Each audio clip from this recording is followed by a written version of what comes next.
தமிழ்நாடு முதலமைச்சரின் மருத்துவ காப்பீடு திட்டத்தில் பயன்பெறுவது எப்படி, எந்த மாதிரி நோய்களுக்கு சிகிச்சை பெற முடியும் மற்றும் யார் இந்த காப்பீட்டு திட்டத்திற்கு விண்ணப்பிக்க முடியும் என்பதை இந்த வீடியோவில் பார்க்கலாம். வீடியோக்குள்ளே போகிறதுக்கு முன்னாடி சேனலை நீங்கள் வரைக்கும் சப்ஸ்கிரைப் பண்ணாமல் பார்த்தீங்கன்னா மறக்காமல் சப்ஸ்கிரைப் பண்ண ப்ரெஸ் பண்ணிட்டு பக்கத்தில் இருக்கிற பெல் பட்டனையும் தட்டி விட்டுருங்க. தமிழ்நாட்டில் உள்ள ஏழை எளிய மக்களுக்கு நவீன மற்றும் மேம்படுத்தப்பட்ட மருத்துவ வசதிகளை அரசு மற்றும் தனியார் மருத்துவமனைகளில் கட்டணம் இல்லாமல் வழங்கும் வகையில் தமிழ்நாடு அரசால் கடந்த 2009ஆம் ஆண்டு கலைஞர் காப்பீட்டு திட்டம் தொடங்கப்பட்டது. இதையடுத்து இந்த திட்டம் முதலமைச்சரின் விரிவான காப்பீடு திட்டம் என்று பெயர் மாற்றம் செய்யப்பட்டது. தொடர்ந்து கடந்த 2018ஆம் ஆண்டு செப்டம்பர் மாதம் இந்திய அரசின் சுகாதாரத்துறையுடன் இணைந்து இந்த திட்டம் செயல்படுத்தப்படுகிறது. முதலமைச்சரின் விரிவான மருத்துவ காப்பீடு திட்டம் யுனைடெட் இந்தியா இன்சூரன்ஸ் கம்பெனி நிறுவனம் மூலம் செயல்படுத்தப்பட்டு வருகிறது.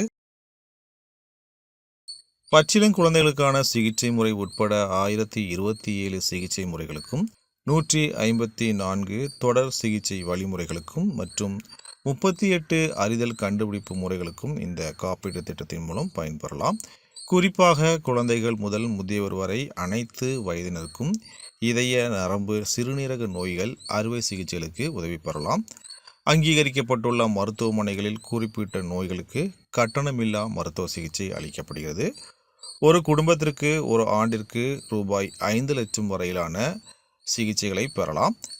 சிகிச்சைகளுக்கான மருத்துவ பட்டியல் CMCHISTN வலைதளத்தில் விவரமாக உள்ளது.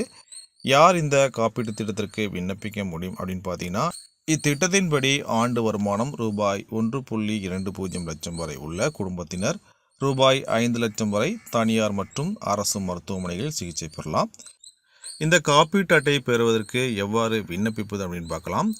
இதற்கு குடும்ப ஆண்டு வருமானம் ரூபாய் 1,20,000க்கும் குறைவாக இருக்க வேண்டும். அவ்வகை குடும்பங்கள் கிராம நிர்வாக அலுவலரிடம் வருமான சான்று பெற்று குடும்ப அட்டையுடன் மாவட்ட ஆட்சியர் அலுவலகத்தில் உள்ள அட்டை வழங்கும் மையத்திற்கு சென்று விண்ணப்பிக்க வேண்டும். அங்கு சான்றிதழ்களை சரிபார்த்து குடும்ப தலைவரின் புகைப்படத்தை எடுத்துக்கொள்ள வேண்டும். இதைத் தொடர்ந்து 22 இலக்கு எண் கொடுப்பார்கள். காப்பீட்டு அட்டை வருவதற்கு முன்னதாக மருத்துவ சிகிச்சை தேவைப்பட்டால் 22 இலக்கு எண்ணை கொண்டு சிகிச்சை பெறலாம். குடும்பத் தலைவர் காப்பீட்டு அட்டை பெற்றால் அவருடைய சட்டப்பூர்வமான மனைவி அல்லது கணவர், குழந்தைகள், பெற்றோர்கள் இந்த திட்டத்தின் கீழ் சிகிச்சை பெறலாம். ஆனால் அவர்கள் பெயர்கள் குடும்ப அட்டையில் இடம்பெற்றிருக்க வேண்டும். மற்ற மாநிலங்களிலிருந்து தமிழகத்திற்கு புலம்பெயர்ந்து 6 மாதங்களுக்கு மேல் தமிழ்நாட்டில் தங்கி இருப்பவர்களும் பயன்பெறலாம். அதற்கு தமிழ்நாடு தொழில்துறையின் சான்று பெற்றிருக்க வேண்டும். மேலும் இலங்கை தமிழர் மறுவாழ்வு முகாம்களில் உள்ளவர்களும் பயன்பெறலாம். அவர்கள் முகாம்களில் தங்கியிருப்பதற்கான சான்றை இணைத்து வருமான சான்று இல்லாமலேயே சேர முடியும்.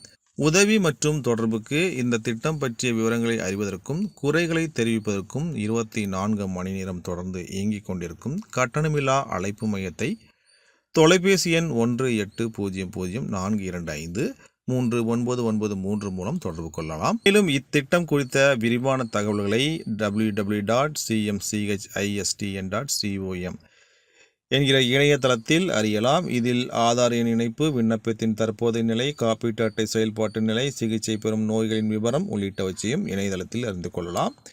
மேலும் மருத்துவ காப்பீட்டு அட்டை பெறவில்லை என்றாலும் சிகிச்சை மற்றும் சேர்க்கை தாமதப்படுத்தப்படுவதில்லை. குடும்ப அட்டை விவரங்களை கொண்டு சிகிச்சை அளிக்கப்படுகிறது. சிகிச்சை முடிந்து வீட்டிற்கு செல்வதற்குள் காப்பீட்டு திட்டத்தில் பதிவு செய்து 22 இலக்கு எண்ணை பெற வேண்டும் என்றும் அறிவுறுத்தப்பட்டுள்ளது.